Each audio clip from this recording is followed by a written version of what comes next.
뭐 거품론이 있어도 믿을 거, 투자할 거, 돈이 도는 거 여기는 빅테크밖에 없다라는 의견도 다시 한번 고개를 들고 있습니다.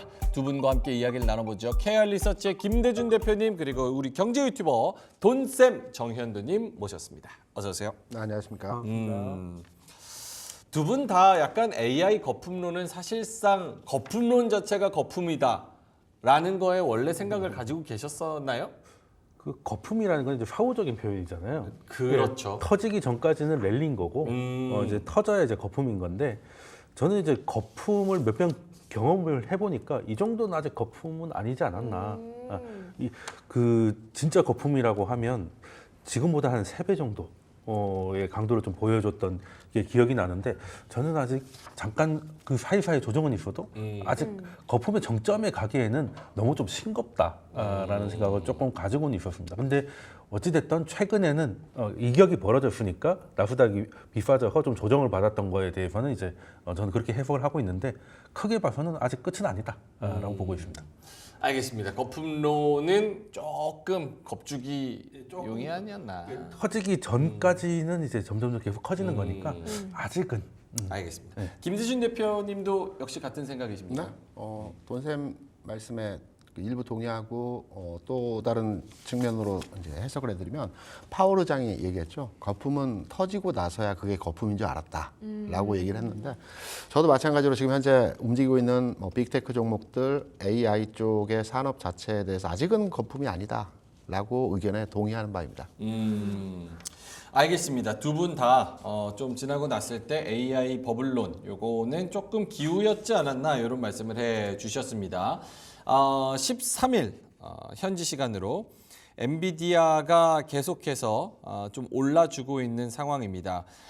이게 조금 하락하면서 급락하는 듯 했다가 다시 8월 12일 기준으로 109달러 2센트까지 올라온 그런 상황이고요. 뭐 전고점에 135달러를 다시 갈 수 있을지 없을지는 우리는 지금 모릅니다. 하지만 8월 말에 있는 엔비디아 매출, 엔비디아 실적 공개 여기서 어떤 이야기를 하는지에 따라서 다시 한번 뭔가 탄력을 받을 수 있을지 8월 13일까지 나오는데 116달러까지 올라온 그런 상황이네요. 자, 그러면 두 분한테 요거 한번 여쭤보겠습니다. 엔비디아가 다시 한번 전고점 트라이를 할 수 있을지가 첫 번째. 네. 두 번째로는 우리나라 하이닉스, 한미반도체, 삼성전자가 고 상승세를 따라갈 수 있을지가 두 번째. 이렇게 두 가지에 대해서 답을 주신다면 돈쌤님부터. 일단 저는 뭐 넘어갈 가능성이 높다고 보고요. 근데 엔비디아에 있어 가지고는 중요한 부분이 지금 당장은 120달러를 좀 빨리 회복을 하고 안착을 하는 모습을 보여야 이거는 이제 추세는 살아있다라는 안정감을 줄 것 같고요.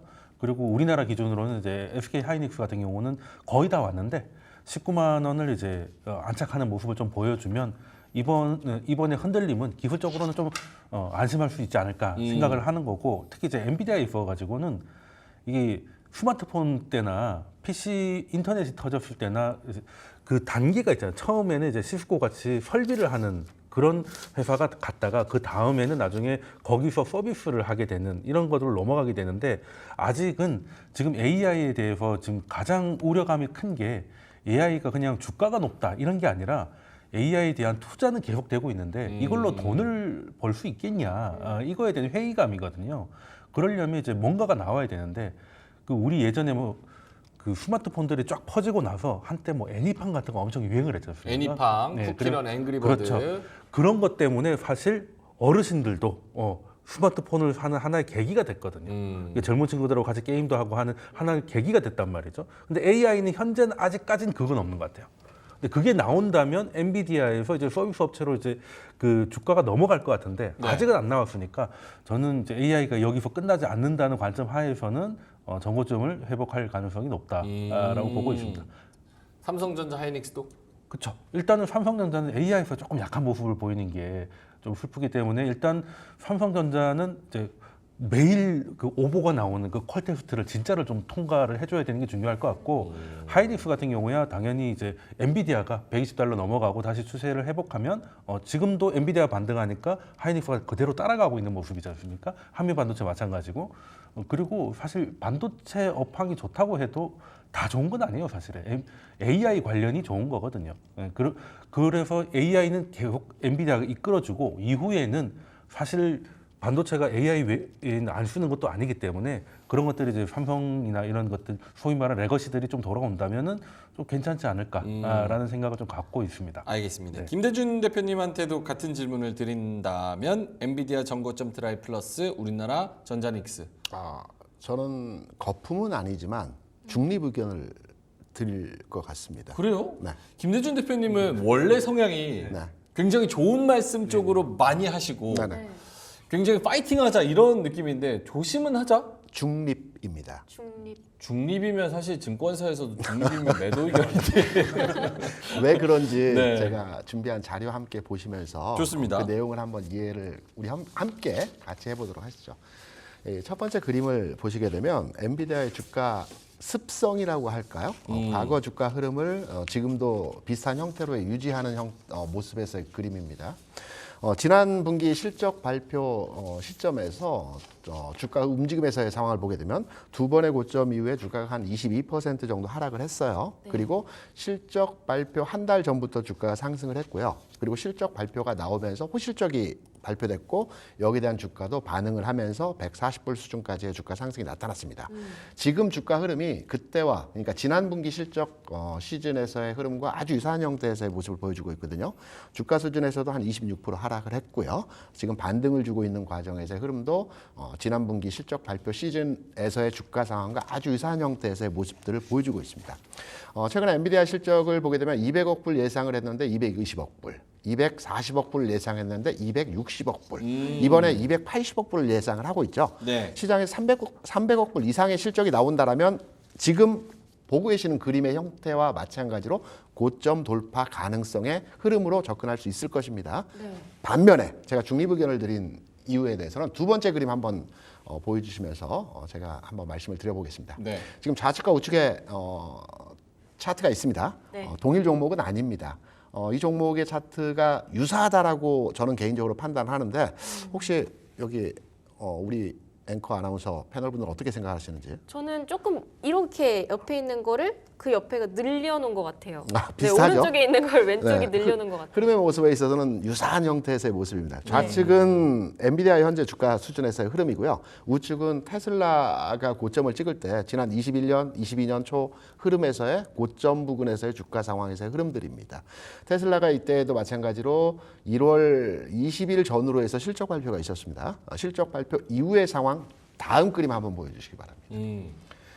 지금 우측에 보이시는 그림이 테슬라가 1월 중순에 실적 발표 이후에 주가가 고점을 돌파하지 못하고 다시 미끄러지는 형태에서의 흐름들이 진행이 됐거든요. 네. 그래서 저는 중요한 것은 엔비디아가 이번에 다음 주에 실적 발표가 예상되어 있지 않습니까? 네. 그래서 이 실적 발표에 대한 시장의 기대치 충족하느냐, 충족하지 못하느냐에 따라서 향후 주가 상황에 대해서 돌파 여부에 대한 가능성들에 대한 판단을 해볼 수 있는 내용에서의 상황이기 때문에 지금 엔비디아에 대한 투자 관점에서의 내용을 말씀드리면 전 중립 그리고 가지고 계시다라면 일부 현금화를 시켜주고 나서 실적 발표 이후에 주가 대응을 하셔도 늦지 않을 것이다. 왜? 과거의 주가 상황을 우리가 판단해 보게 되면 실적 발표 후에 호실적이 나타났고 연속적으로 주가의 상승이 계속 나타났기 때문에 그때 조금 더 주고 사더라도 늦지 않다라는 측면에서의 해석으로 중립 의견 말씀드리고요. 하이닉스에 대해서도 비슷한 맥락이지만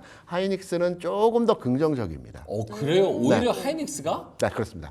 하이닉스가 엔비디아의 주가와 아주 연동해서 등치시킨 주가 상승의 흐름이 나타날 것이라고들 많이 생각하시는데 네. 기본적으로 삼성전자와 하이닉스는 뭐 HBM과 관련된 내용에 의해서 주가가 연동되긴 하지만 기본적으로 매출의 70% 80%를 차지하는 하이닉스의 대부분의 매출은 HBM과 관련된 내용이 아니고 D램 반도체 관련된 내용들이거든요. 그래서 어차피 올 한 해 그리고 내년까지의 반도체 경기에 대한 긍정적인 시나리오들은 뭐 저를 포함해서 모두가 다 동의하는 바이기 때문에 하이닉스의 주가는 엔비디아와 일치시켜서 주가 흐름이 나타나지 않을 것이고 조금 시차는 있을 수 있지만 고점 돌파할 가능성이 있다라고 엔비디아와 하이닉스 주가 흐름에 대해서 개인적 의견을 말씀드립니다.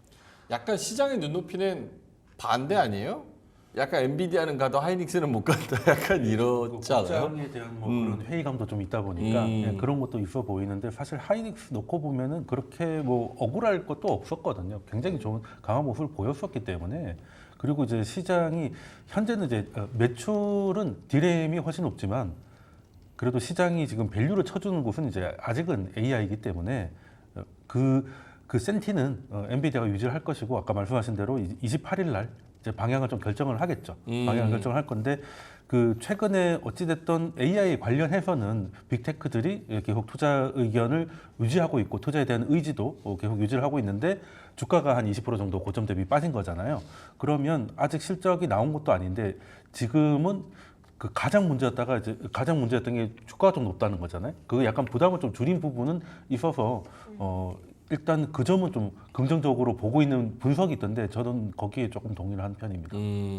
두 분의 의견이 같으면서도 살짝 다른 AI 자체는 뭐 버블론이라고 하기는 어려운데 엔비디아보다는 하이닉스를 좀 더 좋게 보시는 거고 사실 AI에 대한 우려감은 엔비디아가 실적이 어떻게 될까가 아니라 엔비디아의 실적을 높여주고 있는 빅테크들이 과연 돈만 퍼붓고 건지는 게 없게 되지 않을까라는 그 고객사에 대한 우려감이 더 크다고 봐야 되는 거거든요. 지금 엔비디아는 일단 막말로 그냥 팔면 되는 것이죠. 그리고 구글에서는 그 얘기 했습니다. 오버에서 실제보다 100개만 있으면 되는데 150개를 산다 하더라도 과잉으로 한다 하더라도 그 서버들이 딱 어느 용도에만 쓰는 게 아니라 법령으로 쓸 수가 있고 어떻게든 다 만들 수 있다. 과잉되더라도 얼마든지 다른 데 쓸 때가 있기 때문에 뭐 과잉된다 하더라도 크게 걱정은 없다. 뭐 그런 얘기를 구글에서도 했었거든요. 근데 문제는 이제 이 과잉이란 글자에 약간 나스닥이 좀 과민 반응을 했던 게 지지난주의 모습이긴 했는데 거기서도 그 생각을 한다는 겁니다. 컴퓨터 사두면 게임을 하든 뭐 문서 작업을 하든 어떻게든 쓴다는 거죠. 그렇게 되면 엔비디아 입장에서는 일단은 예상된 매출 정도는 가져갈 수 있는 거는 크게 어렵지 않지 않을까 생각을 하고 있습니다. 과잉에 대해서 좀 한 표를 얹으면서 한번 어떤 과잉? AI 반도체 관련해서 과잉에 대해서 추가 의견을 한번 잠깐 말씀을 드리면 다시요. AI 반도체가 현재 과잉 상태다. 과잉 상태라는 거는 너무 기대가 크다는 말씀이세요? 주가도 기대가 컸고요. 지금 시장에서 공급 부분에 대한 과잉도 현실적으로 나타나고 있다라는. 이야, 그래요? 그럼 거품이네요. 아직 터져봐야 하는 거죠. 터질 때까지 기다려보겠다. 네네. 왜냐하면 이런 논리로 한번 접근을 해보는 방향은 어떠한지 한번 판단을 해보시기 바랍니다. 지금 이제 엔비디아가 AI 반도체와 관련해서 주가 상승을 했지 않습니까? 그런데 AI 반도체는 데이터 센터에 들어가는 AI 칩과 관련된 연동된 흐름입니다. AI 칩의 장착률을 현재 판단해 보게 되면 지금 20%를 살짝 넘어갔어요. 지난해 기준으로 15%였고요. 2025년 기준으로 해서 30%고 2030년까지 데이터 센터의 AI 칩이 100% 교체가 된다고 해요. 근데 AI 칩이 비싸요. 굉장히 비쌉니다. 뭐 속도가 20배 정도 빠르긴 하지만 가격적으로 보면 칩 하나에 한 4천만 원, 5천만 원 하거든요. 4만 불 정도 하니까. 그러면 데이터 센터에 들어가는 칩 자체가 작게는 수백 장, 많게는 수천 장이 들어갑니다. 그러니까 큰 데이터 센터 같은 경우는 AI 칩으로 전부 다 교체하려고 하다 보면 조 단위의 금액이 추가로 필요하거든요. 그러면 데이터 센터에 현재 운영하는 뭐 아마존이라든가 기타 등등 여러 가지 그 회사들 입장에서 본다면 지금 급한 수요는 채웠습니다. 한 20% 장착이 되었기 때문에 AI 시장에 대한 수요적 측면에서 보면 급한 불은 껐다라고 보고 있거든요. 그렇지만 이제부터는 시간을 두고 가격을 협상을 해서 점진적으로 확장, 개편, 이제 추가하는 형태로 진행이 될 거라고 판단이 되고 있거든요. 그렇다면 엔비디아 실적치 또한 지난해 올해 들어서 제로에서 20%까지 충족하는 과정에서 AI 칩이 교체되는 과정에서 그 매출이 늘어났는데 이제부터는 성장의 가파르기가 이전과는 조금은 다른 형태로의 진행이 될 가능성이 있다라는 측면에서 판단하고 있기 때문에 AI 수요가 감소한다라는 측면보다는 공급적 측면에서의 감소가 나타날 여지도 있다라고 해서 엔비디아의 주가에 대해서는 좀 더 확인을 해봐야 된다라는 측면에서 해석을 하고 있습니다. 근데 빅테크 쪽에서도 CEO들이 이야기하는 게 결국 지금 다들 너도 나도 과하게 투자하는 게 적게 투자하는 것보다 훨씬 낫다. 네. 왜냐하면 이게 AI가 승자 독식의 그런 성향이 좀 있기 때문에 과하게 투자하는 게 낫다라고 얘기를 하는 만큼 엔비디아가 아무리 이게 좀 과잉이라 그래도 투자를 줄이기는 매우 어렵지 않을까 이런 생각이 저는 드는데. 투자를 빚을 내서라도 해야 되는 상황이라고 보고 있고요. 아, 빅테크- 빚을 내서까지라도 합니까? 네, 왜 그러냐면 B2. 왜냐하면 지금 AI에 대한 수요가 측정을 할 수가 없어요. 네. 왜냐하면 지금 AI가 지금 이제 시작되는 원천 기술에 가깝기 때문에 우리가 뭐 예를 들어서 유튜브가 나오기 전에 데이터 센터가 과잉이라고 얘기하면은 지금 보면 굉장히 좀 틀린 판단이라고 생각을 하잖아요. 그렇죠. 근데 유튜브나 이런 것들이 나오기 전에는 이런 트래픽을 만들어낼 만한 서비스를 상상하지 못했기 때문에 아, 이 정도 써보면 충분해 라고 얘기를 했고 구글 CEO가 그 얘기를 한 거예요. 예전에 그때 데이터 센터를 엄청 채워놨기 때문에 유튜브가 가능했고 넷플릭스가 가능했고 디즈니 플러스가 가능했다는 거거든요. 그러면 앞으로는 AI가 지금 기계 번역이라든지 뭐 문서 요약 이 정도 가지고 지금 몇 조 단위에 넣을 그런 게임은 아니라는 겁니다. 아직은 AI가 어떤 서비스를 어떻게 만들어낼지 알 수 없는 것이고 그래서 학습을 해야 되고 선점을 해야 되기 때문에 비싼 걸 알면서도 돈을 계속 태우는 거거든요. 근데 이 단계에서 아, 수요가 이 정도가 됐는데 그래 공급도 사실은 엔비디아가 거의 독점하고 있는 상황에서 지금 엔비디아의 점유율이 지금 깨질 만한 일은 생기지 않았거든요. 지금 그럴 것 같으면 비슷한 가격이면 높은 성능의 경쟁자가 나와야 되는데 현재까지는 그럴 기미는 보이지 않고 그렇다면은 지금 수요는 사실 특히 말씀하신 대로 승자가 다 가져가는 구조고 앞으로는 알 수 없는 겁니다. 그럼 이 모든 거를 지금 당장 집값이 좀 비싸다고 해서 포기를 하게 된다면 도태된다는 것이죠. 그래서 델 CEO도 이제 마이클 델도 그 얘기를 했거든요. 즉 이거는 비용의 문제가 아니다. 비용은 잊어버리라고 했거든요. 이거는 그 이 업계에서 우리가 적응해서 살아남느냐 죽느냐의 문제지. 이거 뭐 칩 하나가 4만 불, 5만 불 이런 얘기는 하지 말라고 잊어버리고 그냥 이 기회를 놓치기가 너무너무 아쉽다라고 얘기를 했었거든요. 그게 지금 미국 대형 빅테크 경영진들의 공통된 생각이라고 생각을 합니다. 만약에 그런 생각이 없었다면 여기까지 오지도 않았을 거예요. 지금 오픈 AI만 하더라도 구독료로 많이 벌고 있다고 하지만 구독료의 2배 이상을 이제 운영 비용으로 쓰고 있거든요. 그 MS에 지금 서버 비용으로 내고 있는 것만 해도 엄청나거든요.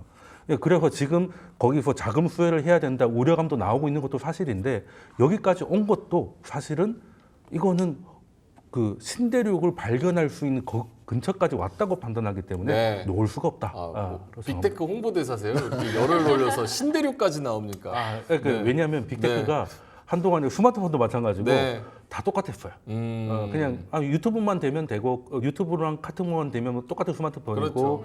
그리고 뭐 별 다를 게 없었습니다. 별 다를 게 없었는데 그리고 동영상 서비스라는 게 똑같은 건데 사실 유튜브의 입지를 아무도 건드리지 못했거든요. 네. 그리고 AI도 마찬가지라는 거죠. 그래서 이거를 하나 컴퓨터든 뭐 디바이스든 휴대폰이든 새로운 걸 만들려고 하면 새로운 창출을 할 수 있는 오랜만에 모멘텀이 사실은 스마트폰 이후로 처음 나온 거기 때문에 빅테크 기업들은 여기서 기회를 찾아야 된다. 알겠습니다. 이게 뭐 공급 과잉인지 버블인지 어쩌는지 두 분의 의견을 잘 주셨는데 사실 엔드 유저단의 소비자가 이걸 어떻게 사용하느냐가 아직 체감이 안 돼서 지금 이런 버블론이 나오는 것 같거든요. 그런 부분에서 가장 기대하는 것 중 하나는 또 애플입니다. 애플의 AI가 시리에 탑재되고 그 생태계에 녹아들면은 우리 삶에 전반적으로 어떤 변화를 가져올까라는 기대감. 근데 다음 달에 이제 아이폰 16이 나오게 되는데 여기에 애플 인텔리전스를 베타 테스트로 써본 사람들의 평들이 나왔어요. 아이폰 16 시리즈 출시가 다음 달로 다가왔는데 이거를 애플이 AI를 유료화시켜서 2027년이나 상용화가 가능할 것 같다. 그리고 실제로 블룸버그 통신에서도 이거를 일반 사람들이 쓰기에는 조금 기대감보다는 많이 못 미친다라는 혹평이 나왔습니다. 이게 엊그제 나온 기사거든요. 여기에 대해서는 어떻게 생각하시는지 김대준 대표님이 약간 AI의 발전이 우리 생각보다 좀 더딘 것 같다는 이야기들도 많이 나와요. 지금 한 6개월 전만 해도 챗 GPT에 대한 호응도가 엄청났어요. 네. 근데 최근에 들어서게 되면 챗 GPT에 대한 호응도가 예전만은 못하다는 게 현실적입니다. AI가 발전하려면 돈 되는 사업으로 확장성을 가져야 되거든요. 지금 돈 되는 사업으로 확장성을 가지고 일부 산업에서의 흐름들을 보게 되면 우리가 유튜브를 통해서 쇼핑을 할 수 있는, 그러니까 쉽게 말해서 최근에 주가 움직임이 상당히 활발적이었던 카페24 같은 경우에는 네. 유튜브를 통해서 과거 우리가 영화를 보게 되면 뉴스를 진행하는 앵커가 차고 있는 넥타이를 클릭하게 되면 그 넥타이 가격과 살 수 있는 쇼핑몰이 링크가 되는 네. 형태로 과거 SF 영화를 보면 많이 나왔거든요. 아직 이 단계까지는 진화하지 못했지만 이 단계로 가고 있는 현상들입니다. 그래서 AI가 확장성을 가지고 돈 되는 사업으로 진행되기 위해서는 이런 사업들이 좀 더 시간차를 두고 진행이 되어야지만 AI에 대한 폭발적인 수요 증가가 앞으로도 이어질 것이라고 판단되고 있고요. 지금 현재의 상태는 돈 되는 사업, 지금은 투자 단계이죠. 쉽게 말씀드려서 최근에 이제 SK 이노베이션의 주가가 흔들흔들했던 것은 캐즘의 문제도 있지만 캐펙스, 과도한 설비 투자에 대한 문제로 인해서 주가가 출렁출렁했다는 부분도 우리가 감안을 해야 됩니다. 그렇다면 AI가 앞으로 성장산업인 것에 대해서는 틀림없이 저도 동의를 하는 바입니다. 그런데 과도기 단계이죠. 현재는 AI가 성장 단계에서의 과도기 상황이기 때문에 돈 되는 사업에 대한 어떤 모멘텀이 만들어지기 전까지는 출렁임의 과정이 좀 더 진행될 가능성이 높다라는 측면으로 AI 산업에 대한 전체적인 것을 이해하고 있습니다. 알겠습니다. AI 홍보대사 우리 돈쌤님은요? 저 아까 애플 거품이래요. 이야기하셨는데, 완전 블룸버그에서 거품 중 거품이다. 애플은 큰일 났다. 사실 늘 거품이었습니다. 늘 거품이었고요. 애플은 거품이 아니었던 적이 없었죠. 애플이 어떻게 거품이에요? 반도체도 잘 만들고 핸드폰 잘 만들고. 애플은 늘 발표하면 혁신은 없다. 뭐 이거였지 않습니까? 뭐 근데 애플이 발표한 게 혁신이 있죠. 뭐 딴 게 혁신입니까? 아, 애플 자체가 혁신이니까 그런 논란 자체가 애플은 의미가 없다. 이미 뭐 USB-C가 장착되면 그게 혁신이 되는 그런 형태였는데 사실 저도 이제 그 아이폰 10부터 지금까지 한 폰도 뛰어넘지 않고 계속 바꿔왔거든요. 따라오면서. 그러니까 나름 앱등입니다. 집에 가면 과수원이에요. 맥북이 한 7대 있습니다. 사과 농장. 네, 한 7대 정도 종류별로 다 있어요. 맥도 있고. 맥도 뭐 프로, 에어 뭐 그것도 종류별로 인텔 맥, 무슨 맥 다 있는데 어떤 시기에 차고 있는지 좀 보여주세요. 야, 뭐 당연히 이것도 애플워치. 차고 있죠. 네. 네. 그래서 원래 제가 시계를 좋아했는데 네. 이것 때문에 시계를 못 사고 있어가지고 아하. 네, 그래서 두 개를 다 차고 다닐 때 너무 웃기더라고요. 네. 두 개를 다 차보셨어요? 네, 한번 해봤더니 좀 되게 없어 보이더라고요. 예. 진골 네. 앱등이. 네. 네. 그래 해본 입장에서 그 제가 처음으로 건너뛴 폰이 아이폰 15입니다. 지금 14를 쓰고 있거든요. 네. 참다가 이건 너무 똑같은 거예요. 그러다가 이제 드디어 바꿀 만한 폰들이 근데 안드로이드 진영에서도 그런 느낌이 오더라고요. 그리고 그 이번에 S24 같은 경우만 해도 간만에 진짜 안드로이드도 한번 써보고 싶다고 생각할 만한 폰이 나온 것이고 애플에서도 이게 좀 나온 거 보니까 지금 폰을 바꿀 이유가 사실 없었거든요. 폰을 바꿀 이유가 없었는데 이제 AI라는 것들은 이 디바이스를 바꿀 만한 뭔가 모멘텀을 만들어줬고 그리고 애플은 어찌됐든 디바이스를 다 가지고 있습니다. 그렇죠. 그리고 OS 차원에서 뭔가를 할 수 있어요. 그럴 때 물론 아직은 AI 진영에서 애플의 입지는 옛날 같지 않습니다. 그리고 이제 하다못해 버핏도 애플을 이제 절반 줄였다는 뉴스가 좀 나오고 하면서 애플에 대해서 좀 그런 부분이 있는데 근데 그랬기 때문에 지금 AI가 중요하다는 거죠. 이대로 가면 사실 안드로이드는 3, 4년 전에 됐던 거를 이제 채용을 해주면서 이거를 되게 혁신처럼 해왔던 게 애플의 모습이었다면 이제는 뭔가 아이폰을 이제 1, 2년마다 바꾸지 않고 3, 4년 쓰는 사람들도 이제 바꿀 때가 됐다는 됐다. 명분 그리고 지금 폰 중에 가장 잘 팔린 게 12거든요. 12. 예, 근데 그 12가 이제 16이니까 바꿀 때가 됐는데 바꿀 명분을 주는 게 이제 AI가 되는 것이고 지금 애플의 시도는 그건 것 같아요. 그러니까 폰을 파는 거야. 저 같은 앱등이가 있어가지고 내놓으면 팔리는 것도 분명히 있습니다. 네네. 그런데 여기서 AI를 이제 마이크로소프트처럼 구독 서비스로 가져가겠다는 거잖아요. 물론 아직은 돈 주고 쓸 만한 건 아닌 것 같아요. 네, 저도 이제 베타 테스팅을 참여를 해보면 이런 걸 가지고라는 생각은 드는데 그래도 일단은 시작은 된 것이고 어느 정도 성과가 나온다면은 이거는 애플의 새로운 분위기가 될 것이고 이거는 애플뿐만이 아니라 AI에서 드디어 돈 버는 사업이 나올 수 있겠다라는 그렇죠. 것이고 그리고 이제 돈 버는 사업이 없다 이런 얘기는 계속 나오고 있는데 골드만삭스부터 시작해가지고 근데 이런 산업은 갑자기 나타나요. 그러니까 스티브 잡스나 뭐 이런 그 스타 플레이어가 나와가지고 사실 아이폰 처음 나왔을 때 지금이야 우리가 아이폰 쓰는 게 스마트폰 쓰는 게 너무 당연하지만 처음 나왔을 때 어차피 다 있는 것인데 뭐 굳이 폰에다가 그렇게 해야 되냐 분위기가 분명히 있었거든요. 그렇죠. 예. 근데 지금 그러면 AI도 그럴 가능성이 언젠가는 꼭 애플이 아니라 하더라도 스타 기업과 스타 플레이어가 나와서 킬러 서비스를 내놓으면 AI는 또 다른 그 가는 것이고 끝까지 그게 안 되면 뭐 이거는 그냥 열심히 쉽게 말해서 빅테크들 돈만 날리게 되는 것이죠. 네. 아까 애플워치 2개라고 하셨어요? 애플워치는 이제 2개에다가 하나는 팔았습니다. 두 개 하나 애플워치 2개가 아니라 제가 원래 시계를 좋아했어요. 원래 아날로그 시계. 그 애플워치는 발목에 차시면 어떠냐는 그런 의견이 있어요. 그 발목에 차 나만 돌면. 네. 알겠습니다. 네, 알겠습니다. 저 궁금한 거 있습니다. 네. 그 제작진들이 준비한 자료를 보면 뉴욕 증시 최근 일주일 등락률이 나와 있는데요. 엔비디아하고 메타는 일주일 동안 8% 넘게 올랐고요. 애플하고 아마존은 3% 넘게 올랐습니다. 그리고 지수도 보면 나스닥 지수가 이제 제일 많이 올랐잖아요. 그래서 월가에서도 이제 매수해라 이렇게 추천을 하고 있다고 하는데 저는 또 그냥 다시 비싸진 게 아닌가? 약간 이런 걱정이 되거든요.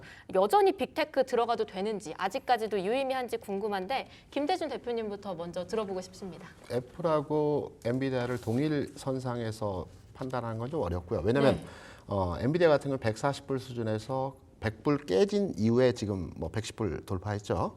그러면 앞으로 고점까지의 수준은 한 30% 정도 수준이 남아 있는 상태입니다. 네. 근데 애플의 주가를 보게 되면 240불 고점에서 대략 200불 수준까지 내려왔다가 지금 220불입니다. 그러니까 고점까지의 편차가 15% 7%이 정도 수준이거든요.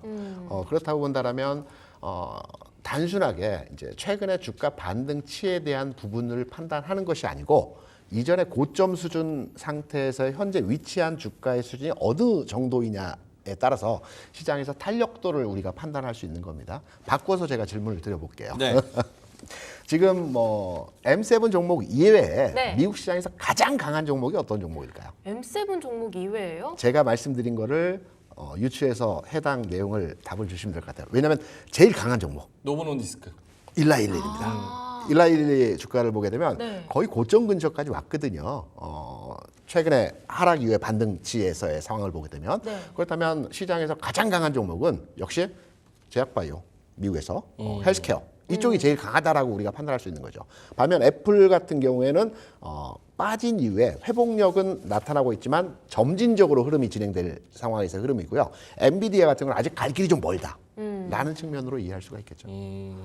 애플이랑 엔비디아랑 또 이렇게 나눠서 봐야 되는 거군요. 네, 다르다고 판단합니다.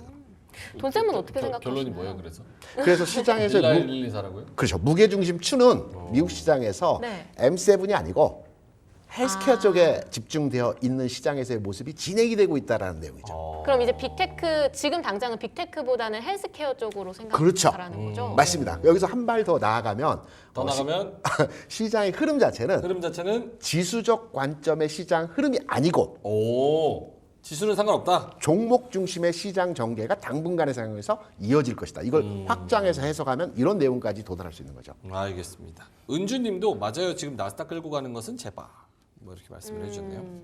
이제 제약바이오가 이제 강한 거는 지금 최근에 조정 받았던 이유가 경기 침체 뭐 이런 우려감이 컸고 그리고 이제 금리 인하는 이제 기정 사실이 됐고 심지어 경기 침체 때문에 더 빨리 될 것이다라는 기대감도 늘었기 때문에 여기서는 당연히 제약바이오가 유리한 국면입니다. 유리한 국면인데 문제는 제약바이오가 M7을 받을 수 있는 그릇이냐는 것이죠. 아하 중요한 포인트입니다. 만약에 M7 자금이 제약바이오로 가면 뭐 난리가 나는 것이고요. 가격은. 근데 그건 사실상 좀 불가능할 거라고 봅니다. 왜냐하면 이제 그 업종 사이즈가 너무 큰 차이가 나요. 그리고 M7이 만약에 무너진다면 바이오라고 할 수가 있을까요? 시장 자체가 무너진다고 봐야 되는 거거든요. 물론 최근 하락장에서 최근 조정을 받았을 때 국내 시장도 마찬가지고 미장도 마찬가지고 바이오가 강했던 건 분명한 사실입니다. 그건 이제 그럴 만한 이유가 있었던 것이고, 그리고 제약바이오를 제가 나쁘게 보는 건 아니지만 M7에서 제약바이오로 넘어간다고 보기에는 일단 사이즈 차이가 너무 커서 이거는 제약바이오만 남고 나머지 시장이 다 붕괴된다고 봐야 되느냐라고 보기에는 저는 조금 약간 퀘스천이 좀 있고요. 그리고 M7도 지금 펀더멘탈의 문제가 아닙니다. 그냥 너무 비싸졌기 때문에 가격 조정이 있었던 것뿐이고, 그리고 가격 조정이 또 좀 됐기 때문에 부담을 좀 덜었던 부분이 있고, 그리고 앞으로는 이제 지금 문제가 되는 것 중에 하나가 리더십 부재입니다. 리더십 부재. 그러니까 시장이 이 거대한 그 M7이라는 걸 밀고 당기려고 하면 뭐 미국의 대선이라든지 이런 것들이 좀 결론이 나와야 될 것인데, 현재는 지금 뭐 트럼프가 당선될 것 같다가도 지금은 또 아닌 문제거든요. 근데 또 생각을 해보니까 트럼프의 당선이 증시에 좋을 줄 알았는데 꼭 그런 거가 아닐 수도 있겠다는 생각을 들고, 특히 이제 해리스 진영에서 그런 얘기가 여유가 생긴 거죠. 여유가 네. 생기니까 이제 중앙은행의 독립성을 인정하겠다. 뭐 물론 당연한 얘기입니다만 트럼프는 인정하겠다는 얘기를 안 했잖아요. 그러니까 자기가 당선될 것 같을 때는 금리 인하 하지 말라라고 했고, 그 지금 금리 인하가 지금 민주당을 현 정부를 도와줄 수 있다고 판단했기 때문에 그랬다가 또 그게 안 되니까 인하를 하라 뭐 이런 식으로 왔다 갔다 하고 있는데, 해리스 같은 경우는 이제 독립성을 맡기겠다고 하니까 사실 파월이 굉장히 정무적인 판단을 잘하지 않습니까?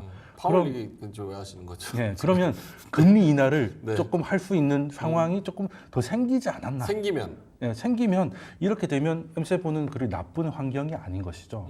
바이오도 물론 좋은데 M7도 그 둘을 굳이 분리할 필요가 있을까라고 생각합니다. 근데 경기 침체 가능성이 높아지면 바이오가 더 강할 것이고. 그 엔비디아도 바이오 하잖아요. 네, 뭐 근데 이제 엔비디아를 바이오 보고 들어가는 사람은 그렇게 많지는 않으니까요. 일단은 AI의 상징이다 보니까, 그리고 최근 나스닥 상승의 하나의 견인차였기 때문에 엔비디아가 무너지면 한동안은 시장은 이제 갈피를 잡기가 좀 어려워진다라고. 물론 그 이후에 제약바이오가 이끌 수 있다고는 생각은 합니다만은 당장 로테이션 하기에는 일단 크기 차이가 너무 크지 않나? 라는 생각을 합니다. 두 분의 의견이 오늘 좀 갈리네요. 역시나 이제 제약바이오 지수 신경 쓰지 말고 그쪽에서 기회를 찾자. 역시나 믿을 건 그래도 길게 크게 가져갈 거는 M7이다. 네. 이번 주에 좀 발표되는 경제 지표들이 되게 중요한 게 많잖아요. 그럼요. 특히 PPI 같은 경우 예상치보다 좀 낮게 나오면서 많이 안도를 했단 말이에요, 시장이. 내용이 더 좋았으니까요. 네. 오늘은 CPI 발표가 있잖아요. 그 약간 좀 걱정되는 부분들도 있는데 내일이죠. 내일 저녁. 내일인가요? 내일 저녁. CPI가 이런 PPI가 낮췄던 우려감들, 안도감들을 쭉 갈 수 있을지도 좀 가능성은 궁금한데요. 높죠. 아무래도 선행 지표로 여겨지니까요, PPI가. 그리고 PPI도 주로 이제 서비스에서 좀 빠지고 재화에서는 좀 버티는 모습을 보여줬으니까, 재화가 많이 빠졌으면은 아무래도 경기 침체 우려감이 커졌을 텐데, 그 반대로 나와서 좀 안도감이 컸다고 생각하는데 CPI에서 연결이 되면 더 좋을 거다 생각을 하고 있습니다. 질문이 안 끝났는데 그렇게 답하시네. 질문 다. 네, 질문 그게 아니었죠? 아니었나요? 모르겠어요, 저도. PPI가 이제 어찌 보면은 잘 나와줘서 저희 생각보다 기대치보다 잘 나와줘서 잘 이제 나왔는데. 시장에 안도감을 줬는데 CPI가 그걸 그대로 이어받으려면 어떻게 나와줘야 돼요?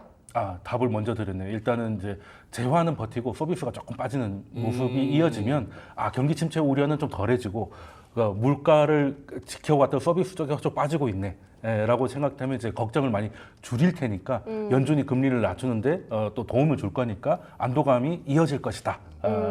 근데 그럴 가능성이 좀 있다라고 생각하고 있습니다. 그 CPI에 대해서는 우려를 많이 하고 계시는데요. 22년 7월에 9.1% 전년 동월 대비 상승률을 보였었거든요. 네.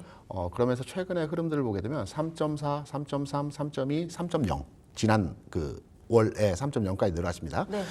이번 분기 내일 모레 발표되는 CPI가 비록 뭐 3.2가 나올 수도 있고 3.1이 나올 수도 있겠죠. 3% 이하로 나올 수도 있고요. 네. 그런데 전체적으로 물가 수준에서의 상황을 보게 되면 우려할 만한 수준에서의 상황이 아니다. 연준에서 금리를 인하하는 과정에서의 CPI가 3.2가 나오든 3.1이 나오든 2.9가 나오든 해당 사항에 대한 결정적 요인이 될 만한 사안은 아니기 때문에 CPI 내용에 대해서 우리가 크게 우려해서 판단할 만한 내용은 아니다. 네. 라고 생각합니다. 알겠습니다. 자, 두 분과는 여기서 좀 정리를 하도록 하겠습니다. 오늘 M7 그리고 제약바이오까지 이어지는 여러 가지 이야기들을 해봤고요. AI가 거품인지 아닌지 이거는 또 시간이 지나봐야 아는 거고 주가 엔비디아가 다시 고점을 틀어야 할지 그리고 우리나라 전자닉스도 따라갈지에 대해서도 기대를 가지고 지켜보도록 하겠습니다. 두 분과는 여기서 인사드리죠. 돈쌤 정현두님 그리고 케어리서치의 김대준 대표님이었습니다. 고맙습니다.